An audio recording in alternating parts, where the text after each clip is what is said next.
Hello అండి, welcome to my channel.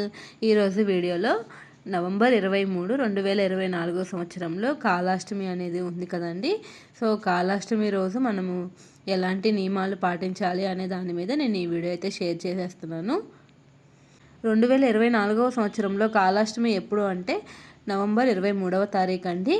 Karthika మాసంలో కృష్ణపక్షంలో వచ్చేటటువంటి అష్టమిని కాళాష్టమి లేదా భైరవాష్టమి అని పిలుస్తారు.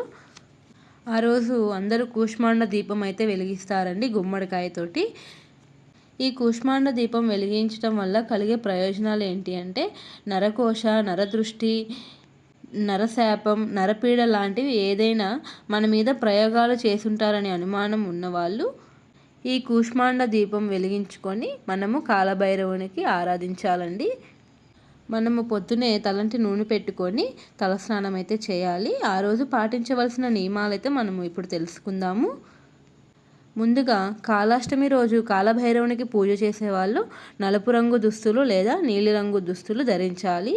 శివాలయాన్ని కూడా దర్శించాలండి. ఆ రోజు కాలభైరవునికి వాహనము కుక్కలు అనమాట.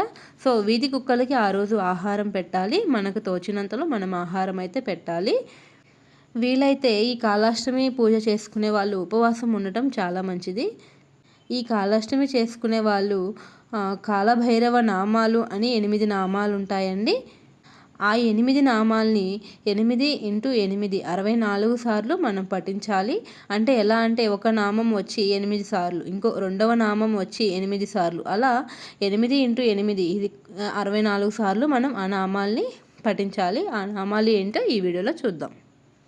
అందులో మొదటిది ఓం అసితాంగ భైరవాయ నమః, రెండవది ఓం రురు భైరవాయ నమః, ఓం చండ భైరవాయ నమః, ఓం క్రోధన భైరవాయ నమః, ఓం ఉన్మత్త భైరవాయ నమః, ఓం కపాల భైరవాయ నమః, ఓం భీషణ భైరవాయ నమః, ఓం సంహార భైరవాయ నమః.